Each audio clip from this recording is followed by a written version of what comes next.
Hello. In this edition of Tank Chats Reloaded, I'd like to talk about one of the more unusual designs of World War II, the M3 Grant. In Tank Chats Reloaded, we'll be revisiting old favourites from the Tank Chat series and taking a new look at these fighting machines. This video has been made possible by our supporters on Patreon, our YouTube members and our super thanks donors. Please join them if you can and support the Tank Museum. And thanks for watching. The Grant is an American design known to them as the M3 Medium, but it's probably best known for its service with the British Army and particularly in the Western Desert. Before we go any further, I think I should explain this is a tank with a variety of names. Its original configuration, the US Army's M3 Medium tank, was known to the British as the General Lee, and that had a smaller turret with a large machine gun cupola on top. The version modified for British service had a larger turret and no cupola, and that was called the General Grant. That's what we've got here. Although by the exigencies of wartime supply, the British Army ended up using both Lees and Grants. Our tank is one of 501 that were produced by the Pressed Steel Car Co. of Pittsburgh, Pennsylvania. In fact, it's very likely that our tank is T24689, which would make it one of the first 3 sent to the UK for evaluation in September 1941. It's a funny looking beast. The main armament here, the 75mm gun, is in a sponson in the hull, and then the secondary armament, this 37, is in a turret stuck on top, which makes the whole tank really very tall. Why is this? Well, the design came out of 2 things. One was the US Army's realisation that, seeing the performance of German armour in 1940, they urgently needed a tank able to mount the M2 75mm gun. The other was the British Army's need for over 3,000 medium tanks to replace the losses in France.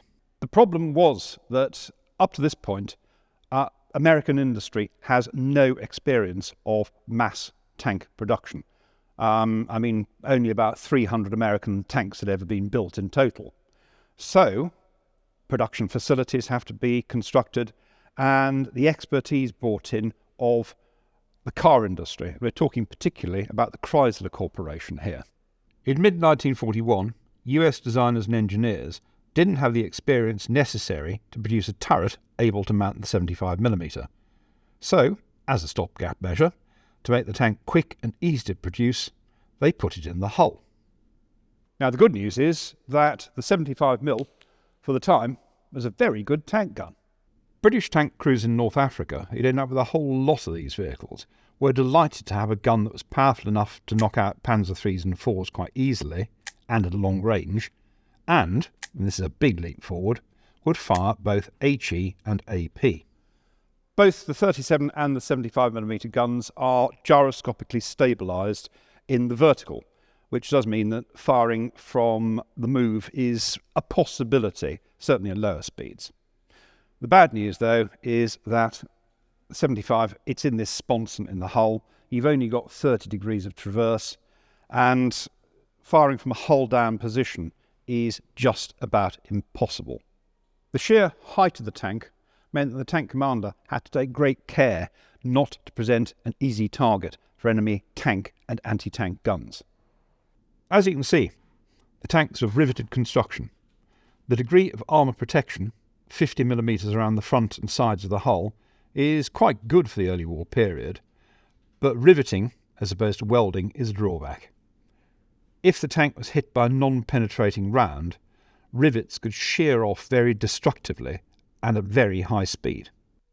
The suspension is of the vertical volute spring type, and there are 3 units each side, and each one incorporates 2 road wheels and a return roller. That's actually quite good news, because if one of those units is damaged, it can be replaced relatively easily. The gearbox was at the front, as you can see from the positioning of the sprocket wheels. The engine is a 360 horsepower Wright Continental R975, based on an aero engine design, and that gave the tank a top speed of 26 miles an hour on road and around 16 miles per hour off-road. Its weight was 27.9 tonnes. The tank's cross-country ability wasn't particularly good, I'm afraid, and that's probably got something to do with its height to begin with, and also the fact this track really isn't very aggressive. It doesn't give you particularly good grip. The bottom half of this tank is starting to remind you of an M4 Sherman.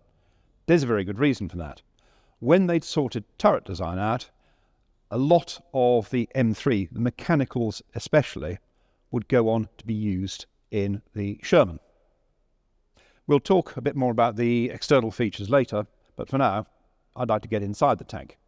There are two side access doors, something quite common at the time, but really necessary here given the height of the tank and the number of the crew. From the outside, the ground looks as though it ought to be quite spacious, but once you're inside the tank, you realise that really isn't the case.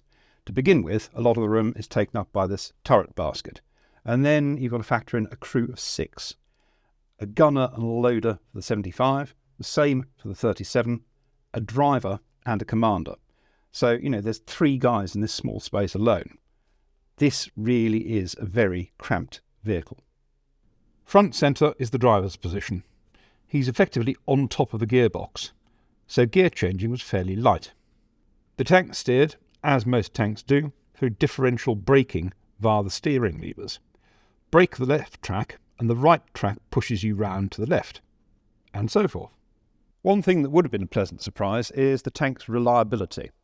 You could turn it off at the end of the day, and when you press the start button first thing in the morning, the chances are it will roar into life. And that's quite a contrast with most British tanks of the period.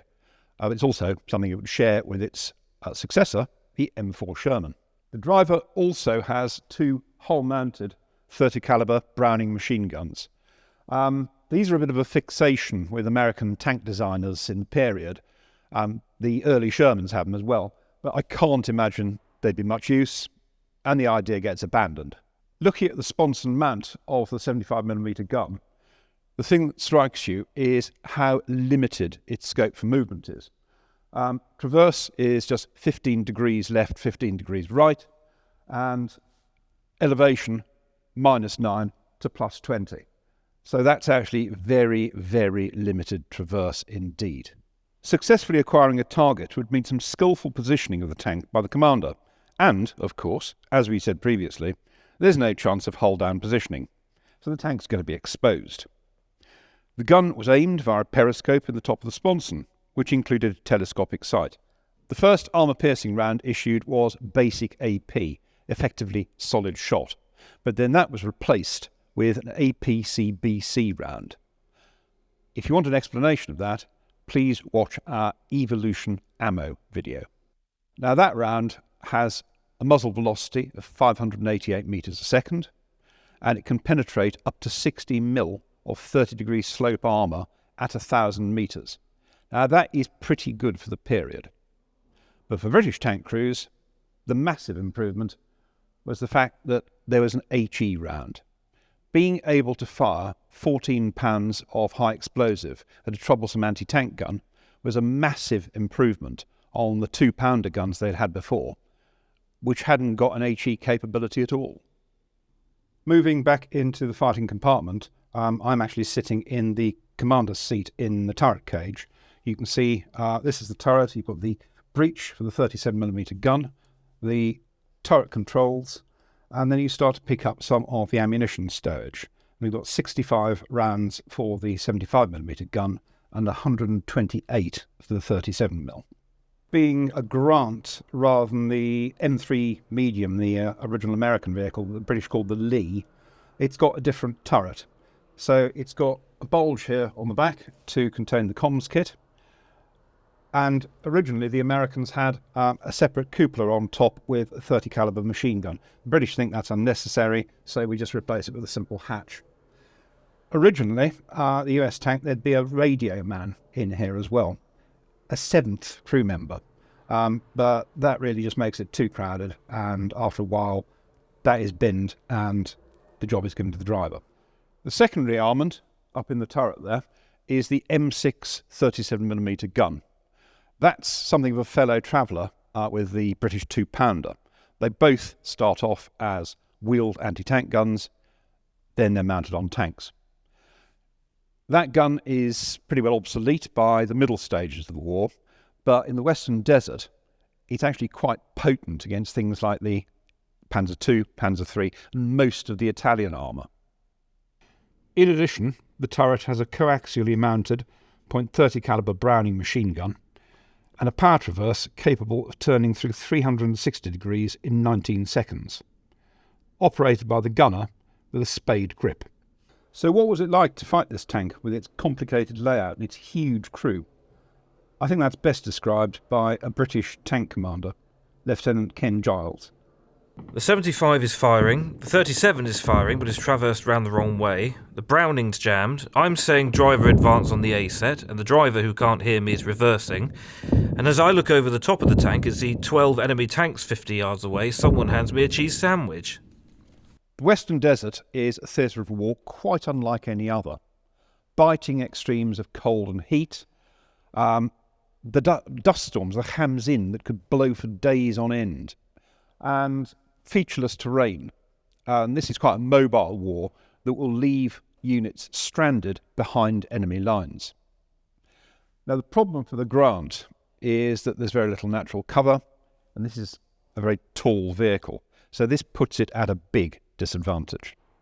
Both the British Army and the US Army, who used small numbers of M3 mediums in Tunisia, found this vehicle less than ideal for the Desert War. The Americans withdrew them as soon as sufficient numbers of M4 Shermans were available, but they did hang on to a few as command tanks and armoured recovery vehicles.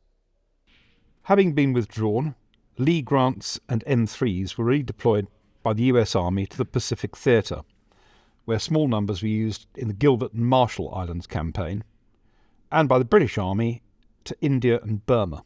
517 Lees and 379 Grants were supplied to the British Indian Army for use against the Japanese. The 75mm gun was quite effective in jungle warfare. They were able to use smoke rounds as target indicators against enemy positions, and a mixture of HE and AP to dispose of enemy bunkers.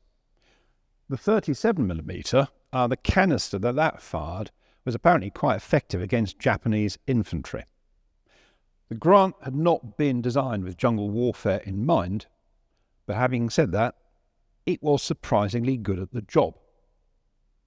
In one of the hardest fought and bloodiest encounters of the campaign, the Battle of the Tennis Court, Kohima, in May 1944, Japanese troops had dug in on the Kohima Ridge around the ruins of the District Commissioner's bungalow and his tennis court. And they'd repelled several waves of attackers with severe casualties. The problem was finally resolved when Royal Engineers managed to winch a Grant tank of 149 Regiment Royal Armoured Corps, commanded by Sergeant Waterhouse, up through the jungle and dropped it down a 10-foot slope onto the tennis court with an enormous crash. The tank used its 75mm gun to knock out a series of enemy bunkers at a range of less than 20 metres, and this enabled men of the 2nd Dorsets to take the position at the point of the bayonet after 16 days of bloody fighting. Speaking about the action, Brigadier George Wood, and this is a guy who wasn't one for arbitrary praise, said they could not have done better. A few years ago, I was fortunate enough to meet the family, descendants of Sergeant Waterhouse, and we agreed that although he didn't get a reward for the action, he should have had a DCM at least. 777 Grants were supplied to the Australian Army, where they were used for training and home defence. A total of 1,386 Grants were also supplied to the Soviet Union. They didn't seem to appreciate the vehicle. They called it a grave for 7 brothers.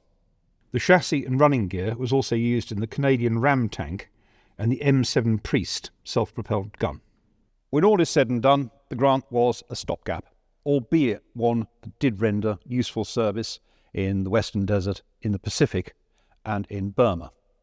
I think its most important service, though, was to bridge a gap for the US tank-making industry, following on from the pre-war medium M2, where the medium M3, in its Lee and Grant configurations, began. the M4 Sherman would follow. The groundwork was laid for the industry that contributes so much to Allied victory in World War II.